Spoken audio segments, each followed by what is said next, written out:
Subscribe करें GST platform YouTube channel को और बेल आइकन प्रेस कर लें जीएसटी और इनकम टैक्स की वीडियोस सबसे पहले देखने के लिए। Good morning friends, GST platform के यूट्यूब चैनल में आप सभी का स्वागत है।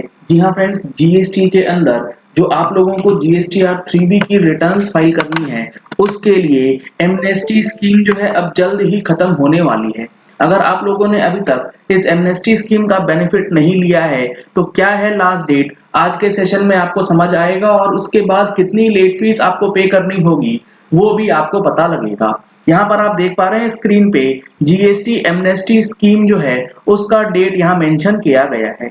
Amnesty scheme has been provided to the tax payers for non furnishing of returns in form GSTR 3B।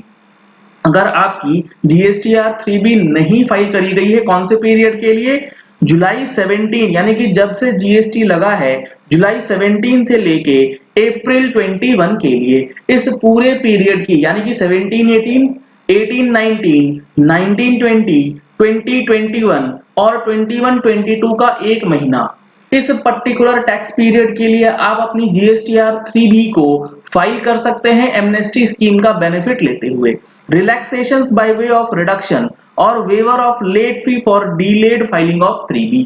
और ये जो रिटर्न्स हैं, आपको अगर 30 नवंबर तक फाइल कर देते हैं तो आपकी जो लेट फीस है वो नॉर्मल लेट फीस से काफी ज्यादा कम लगने वाली है। नॉर्मल लेट फीस होती है 10,000 रुपए की, 5,000 रुपए सीजीएसटी एंड 5,000 रुपए एसजीएसटी मैक्सिमम जो होती है लेट फीस।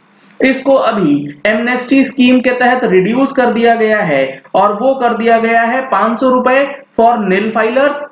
और अगर आपका टैक्स पेएबल बनता है या आपकी नील रिटर्न नहीं है तो 1,000 रुपए का आपको पेमेंट जो है वो करना पड़ेगा।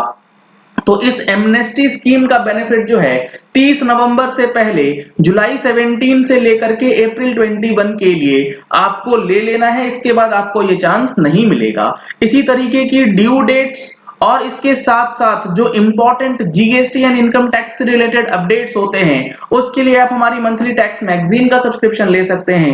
मंथली टैक्स मैगजीन की सब्सक्रिप्शन के लिए नंबर्स आपको स्क्रीन पे दिए गए हैं, इन नंबर्स पे कॉल करके व्हाट्सएप करके आप डिटेल्स ले सकते हैं। अब लेट सपोज आप 30 नवंबर 2021 तक रिटर्न्स नहीं फाइल करते हैं, एमनेस्टी स्कीम का बेनिफिट नहीं लेते हैं, उस सिचुएशन में क्या होगा? इस सिचुएशन में आपको अप्रैल 21 तक का जो भी रिटर्न आप फाइल करेंगे 1 दिसंबर से, उसमें मैक्सिमम लेट फीस 10,000 रुपीज बनेगी। और मई 21 के लिए एमनेस्टी स्कीम का बेनिफिट नहीं है, लेकिन जून 21 ऑनवर्ड्स एमनेस्टी स्कीम तो नहीं रहेगी, लेकिन उसके लिए आपको रैशनलाइजेशन ऑफ लेट फी का बेनिफिट जो है वो दिया जाएगा। अगर रैशनलाइजेशन ऑफ लेट फीस की बात करें तो इसके लिए भी हमारा सितंबर एडिशन जो है उसके अंदर आपको डिटेल्स बताया गया था। यहां पर आप देख पा रहे हैं जो हमारा नोटिफिकेशन है, नोटिफिकेशन नंबर 19, जो ये कहता है कि total amount of late fee payable under section 47 of the said act for the period June 21 onwards और the quarter ending June 21 onwards। यानी कि ये जो एमनेस्टी स्कीम का बेनिफिट है वो अप्रैल तक और रैशनलाइजेशन का बेनिफिट जून से मिलेगा। तो अगर आप ये सोच रहे हैं कि हम लोग एमनेस्टी स्कीम का बेनिफिट नहीं भी लेंगे तो 30 नवंबर के बाद अप्रैल 21 तक के लिए हमें रैशनलाइजेशन का बेनिफिट मिलेगा, तो ये आप बिल्कुल गलत सोच रहे हैं।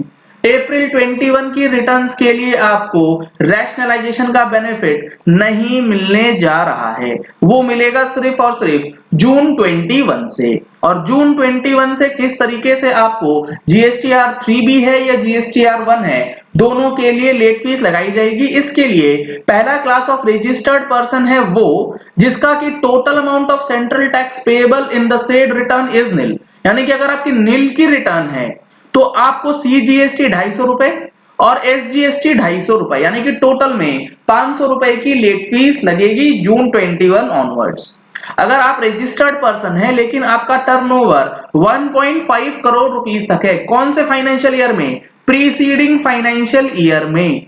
अगर 1.5 करोड़ से कम है और आपकी निल की रिटर्न नहीं है तो आपको 1,000 रुपए सीजीएसटी और 1000 रुपए एसजीएसटी, यानी कि टोटल में 2000 रुपए का आपको लेट फीस का पेमेंट करना होगा।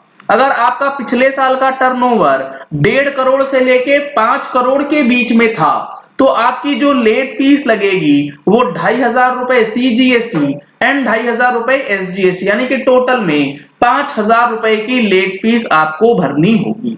तो अब आप क्रक्स ये समझ लीजिए कि आपको जुलाई 17 से लेके अप्रैल 21 का एमनेस्टी का बेनिफिट ले लेना है 30 नवंबर तक। उसके बाद अप्रैल 21 तक की 3B के लिए आपको मैक्सिमम पेनल्टी जो है वो 10,000 रुपए लगेगी और जून 21 ऑनवर्ड्स आपकी जो पेनल्टी हो जाएगी वो 500 रुपए, 2000 रुपए और 5000 रुपए के हिसाब से पेमेंट आपको करना पड़ेगा following the rationalisation of late fees.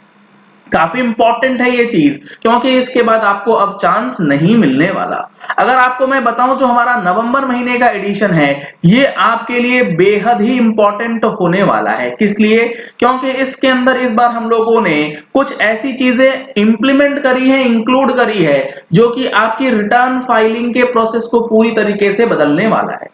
यहां पर आप देख पा रहे हैं जो हमने इस बार इंक्लूड किया है लॉ कमेटी के रिकमेंडेशंस, जो कि अमेंडमेंट्स दिए जाएंगे जीएसटी के लॉ में, जैसे कि सेक्शन 16, सेक्शन 37, सेक्शन 38, सेक्शन 39, वो सारे अमेंडमेंट्स आपको इस बार एडिशन में देखने को मिलेगा along with due date calendar for November 18 और अपील से रिलेटेड जो एक इंपॉर्टेंट जजमेंट आया है उसका भी एनालिसिस आपको दिया गया है। साथ ही साथ जो सुप्रीम कोर्ट ने टाइम पीरियड एक्सटेंड किया है लिमिटेशन पीरियड का, उसका भी एनालिसिस इस बार की एडिशन में दिया गया है। अगर आप ड्यू डेट्स की बात करें तो नवंबर महीने में 30 नवंबर तो एक डेट है जो सबसे इंपॉर्टेंट है। इसके साथ साथ आपको अपनी आईएफएफ अक्टूबर महीने की 13 तारीख तक फाइल करनी है। अगर आप एक क्यूआरएमपी डीलर हैं तो आपको अपनी अक्टूबर महीने की पीएमटी 06 25 नवंबर 2021 तक फाइल कर देनी है। अगर आप मंथली फाइलर हैं तो आपको अपनी जीएसटीआर 1 की फाइलिंग 11 नवंबर 2021 से पहले करनी है, अदरवाइज उसमें लेट फीस लग सकती है। अगर आप एक मंथली जीएसटीआर 3B फाइलर हैं तो अक्टूबर की रिटर्न चली जानी चाहिए 20 नवंबर 2021 तक। इसके बाद आपको लेट फीस और इंटरेस्ट जो है वो पे करना पड़ेगा। तो इन सारी चीजों को ध्यान में रखते हुए आप अपना ड्यू डेट जो है उसका कैलेंडर बना सकते हैं, क्योंकि इनकम टैक्स के अंदर भी काफी ज्यादा प्रेशर नवंबर और दिसंबर के महीने में रहने वाला है। चलिए इस वीडियो को यही एंड करते हैं। आशा करते हैं कि आपको ये पॉइंट अब क्लियर हो गया होगा। एमनेस्टी स्कीम का बेनिफिट जो है वो कब तक ले सकते हैं और उसके बाद आपको कितनी लेट फीस जो है वो भरनी होगी।